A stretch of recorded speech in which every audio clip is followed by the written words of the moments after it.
Are you looking for more ground clearance or to be able to utilize a little bit larger tire? Well, SuperATV's got the fix with our high clearance forward offset A-arms, and today we're going to show you how to get them installed on this Honda Pioneer 1000. So let's get to it. The first thing we're going to do is go ahead and remove our front wheels and tires from both sides. We've already done this, so we're going to go ahead and jump in and start removing our suspension components here. The first thing you're going to want to do is remove your cotter pin from your castle nut. We've already done this, and all of our hardware is already loosened for demonstration purposes. So we'd go ahead and we'd remove our castle nut. Once the castle nut's removed, you're going to want to go over here to your brake caliper and you remove it as well.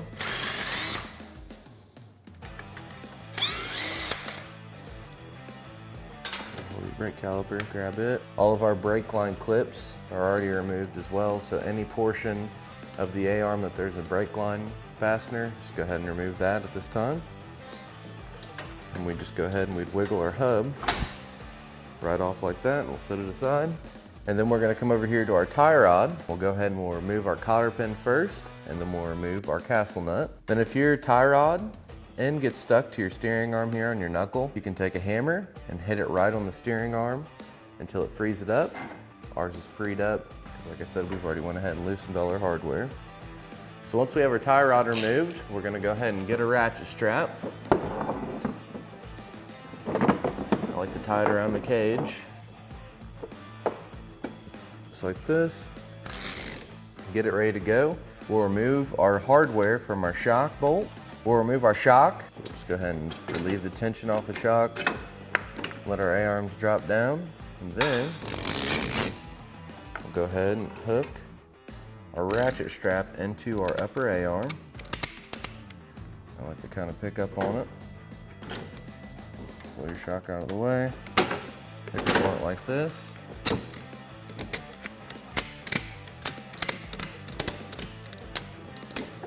Once we have our upper A-arm tied up just like this, what we'd do, we'd come in here, remove our cotter pin from our upper ball joint. As you can see, we've already done that. And then we just go ahead and remove the nut. Once we've done that, we'd let our knuckle come down, we'd grab our axle. We can let that lower A-arm hang. And we're just going to go ahead and remove the axle. That way it's not hanging. Then what we're going to do is take an extension with an impact and then remove the lower ball joint from the knuckle. Then, like I said, all of our hardware is pretty much loose from just us mocking it up for demonstration purposes. This ball joint will be stuck in the knuckle here. A lot of times what I do is just take one hammer, lay it on the knuckle here, and take another one and smack it. And that'll free it up to the point to where it'll just come right off there. We'll just go ahead and remove the knuckle here and set it aside. And then we can go ahead and remove our lower A-arm. Just remove the bolt out of each A-arm tab. And we'll go ahead and cut our strap loose from our upper A-arm. Let it drop down. Remove our upper A-arm bolt.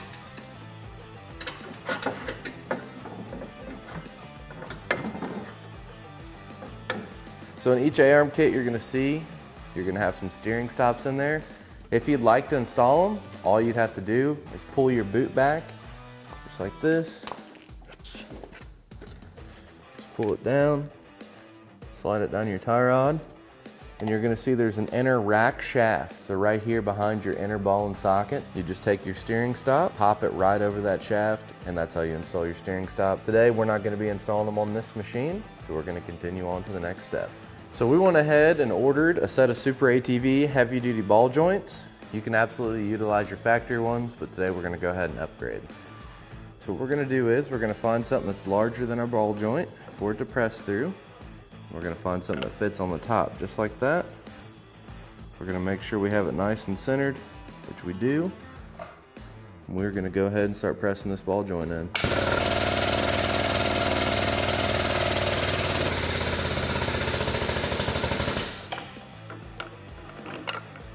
Once we have our ball joint pressed in, we'll go all the way around and look.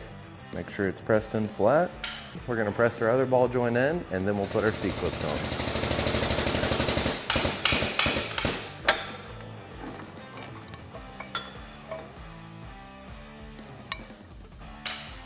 got our upper ball joint pressed in as well. Make sure you take a look around, make sure your snap ring groove is exposed. Ours is.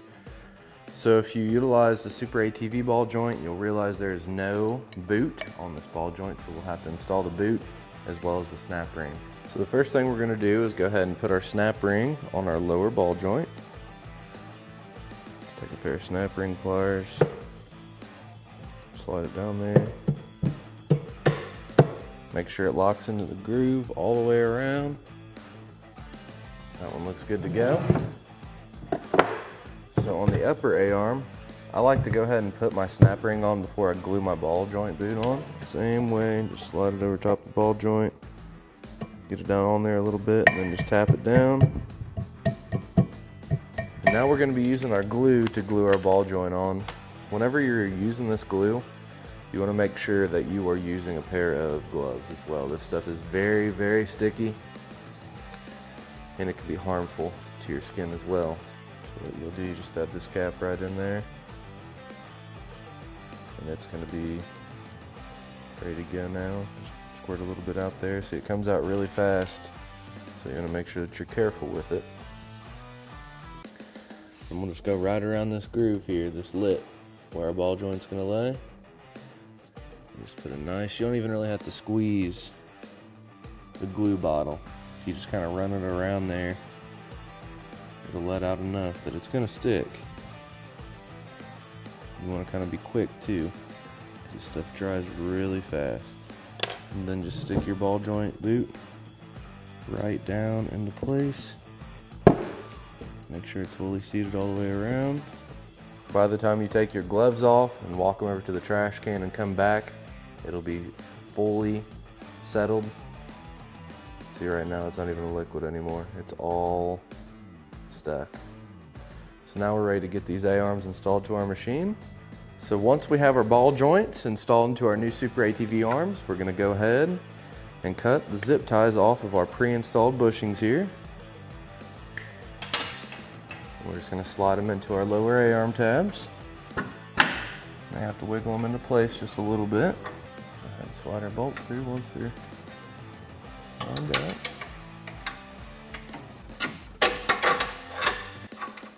Go ahead and get our nuts started on both of these bolts here.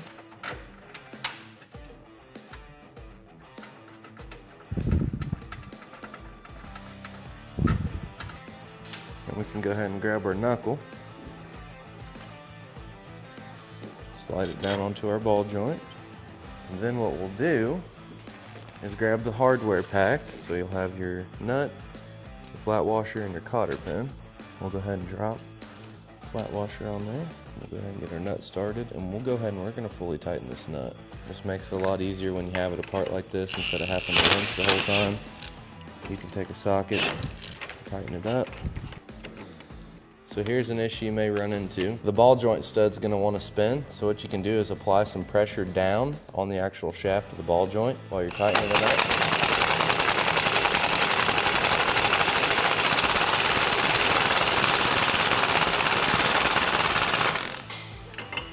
So once you got it tight, go ahead and you'll take your cotter pin, locate your cotter pin hole there. And our ball joint kind of spun into a bad location. If it does this to you though, all you have to do is just take your cotter pin, pull it up as you work it through.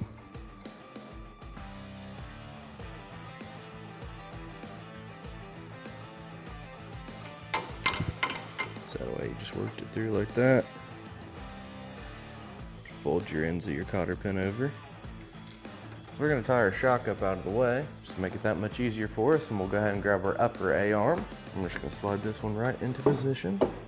Take our bolt, slide it up past the frame.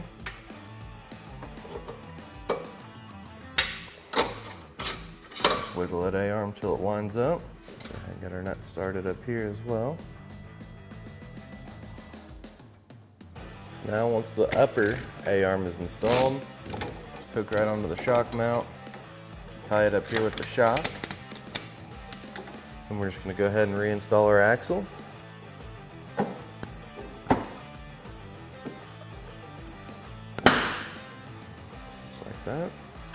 We'll grab our knuckle, pull it up to the axle, just like this. We'll just hold it in position. We'll cut our upper A-arm loose. So we'll slide our upper ball joint through just enough to where we can get our washer on and get our nut started. And once we have it started, what we'll do is we'll go ahead and fully tighten that ball joint. So once you got it fully tightened, what you'll do is you'll grab your cotter pin. You'll go ahead and slide your cotter pin in. And then you'll just bend your cotter pin away from itself. And we'll go ahead and reattach our shock.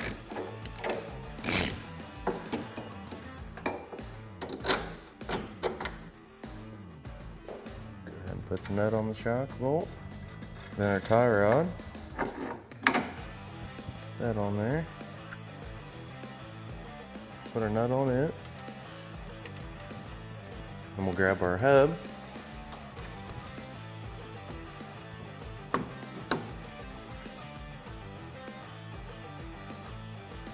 And our brake caliper. Go ahead and get it installed now. Now that we have everything installed, what we need to do is go through and fully tighten our hardware, and then we'll use the provided brake line clips to attach our brake line to our A-arm. We've previously had portals installed to this machine, so we're gonna have to flip our caliper, but you all won't have to do that. You'll just take your brake caliper clips and go down through the A-arm and use the provided hardware. So now all you're gonna do is go through, make sure your hardware is fully tightened, everything's tied up out of the way, make sure all your cotter pins are installed. Then repeat all these steps for the opposite side. And that's how super quick and easy it is to install SuperATV's high clearance forward offset A-arms on this Honda Pioneer 1000. For more information on these A-arms or any of SuperATV's great products, feel free to give us a call at 855-743-3427 or check us out online at superatv.com. Thanks for watching, and we'll catch you next time.